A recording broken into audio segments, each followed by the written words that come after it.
En parlant du Svadhisthana, on va de nouveau reprendre l'étymologie.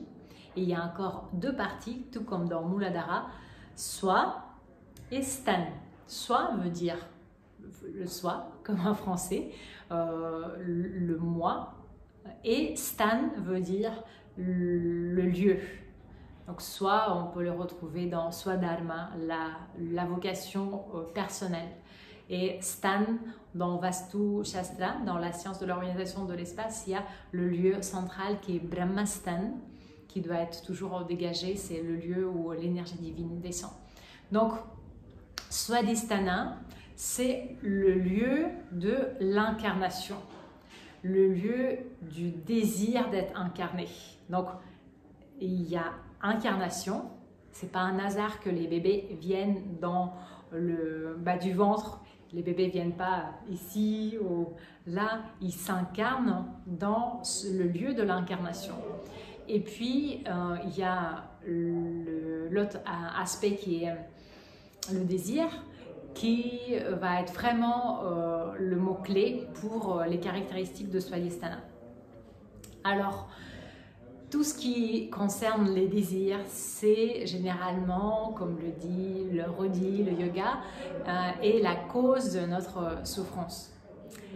D'être dans l'attachement au désir, que ça soit désir sensoriel, manger, écouter, toucher ou être touché, ou voilà, toute autre expérience sensorielle ou émotionnelle, de pouvoir s'exprimer, de pouvoir être apprécié, tout type de désir. Si on est attaché à nos désirs, vont nous amener à la souffrance. C'est triste, mais c'est vrai. Donc le yoga nous propose justement de travailler sur le désir, sur un détachement, un non-attachement. C'est pas un rejet. Encore une fois, rappelez-vous le principe des trois gunas. Si on regarde Svadhisthana et ces domaines, donc les désirs, la situation sattvique, la situation équilibrée, va être non pas rejeter les désirs complètement, non pas verrouiller et supprimer et oppresser nos désirs, mais non pas non plus de plonger et d'être dans la satisfaction qui est infinie, qui est quand elle est enclenchée, ça fait un boule de neige et ça s'arrête jamais.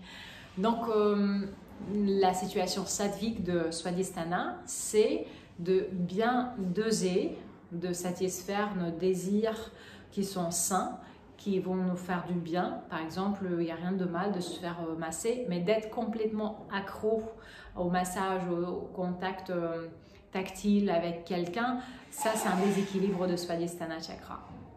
Donc, plus précisément, Svadhisthana, c'est beaucoup de choses. Au niveau physique, physiologique, il y a le fameux muscle psoas qui relie notre colonne vertébrale. En fait, il y a deux parties de psoas qui partent de la colonne vertébrale, de la partie lombaire, et la relie au bassin, vers les hanches. Et ce muscle est considéré comme l'un des plus grands et plus importants qui se trouve à l'intérieur. On ne peut pas le toucher, le sentir avec les doigts. Il se trouve à l'intérieur, mais par contre, on peut le sentir dans certaines postures assez clairement, cet étirement. Donc, on appelle beaucoup dans le healing, domaine de guérison, de médecine douce, le muscle poubelle, parce que toute émotion négative, toute répression de désir, justement, qui nous engendre quelque chose de négatif, va se répercuter dans le corps sous forme de crispation, et c'est ce muscle qui va accumuler ces crispations. Donc je pense que tout le monde a déjà ressenti, après une séquence d'ouverture du bassin, comme on aime dire, avec le travail avec les hanches, avec le bassin, avec ce fameux psoas, On peut être un peu plus émotif que d'habitude, ou si tout s'est bien passé, on peut vraiment sentir que quelque chose est parti, comme une charge qui est partie. Donc d'ailleurs, en parlant des séquences, il y a 3 mini planches qui sont yin près du sol pour le bassin et alignement vertébral, et faire fleurir le lotus. Donc la posture du lotus, c'est la préparation à la posture du lotus. Il y a 3 ici. Et ouverture du bassin avancée sur les grandes planches. C'est pas une séquence, c'est le regroupement des postures seulement, alors que là ici c'est une séquence de yoga intégral, c'est-à-dire avec l'incorporation des mantras, des pranayama, plein d'autres choses. Alors, pour revenir au domaine de Swadhisthana, on va être dans les fluides. Comme l'élément de Swadhisthana, c'est l'eau, donc les bébés viennent dans l'eau, ils nagent pendant 9 mois. Ça va être tout ce qui est les fluides dans notre corps, la circulation. Et puis au niveau psychologique, ça va être aussi la circulation des informations, la circulation des émotions, des relations, la fluidité dans le rapport à l'autre. Ça va être la circulation des biens aussi, de nourrir quelqu'un, c'est le domaine tout à fait de Swadhisthana, ou de gagner de l'argent. L'argent, c'est aussi, c'est pas un hasard qu'on dit l'argent liquide, c'est parce que c'est lié. Les ressources, c'est vraiment, ça appartient à l'énergie de l'eau. Ensuite, comme l'eau, si on pense à l'océan ou à la mer, est liée à la lune, ça va être tout notre émotionnel, comme j'ai déjà dit, tout ce qui est reprimé, c'est maintenu par les tissus au niveau grossier.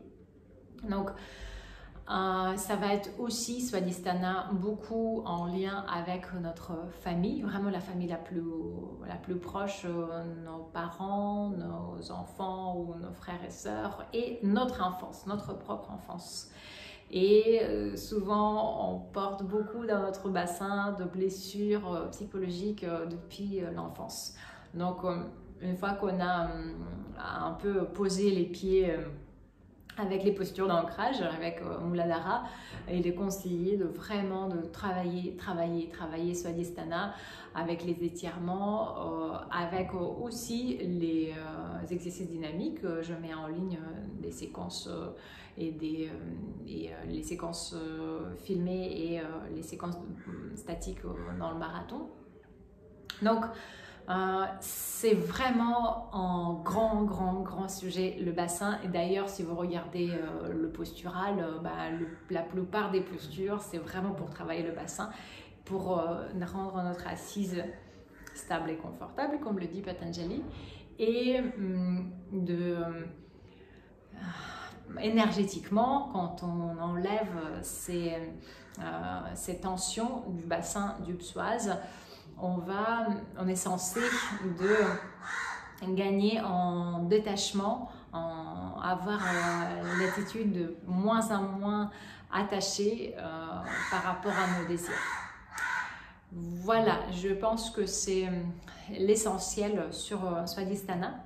J'espère que cette vidéo vous a été utile, que ça va vous encourager à la pratique. Et quand je dis pratique, c'est la pratique bien régulière avec vous-même et avec votre envie de grandir pour avancer dans le chemin du yoga. C'était Maitri et Yoga Ayurveda. Namaste.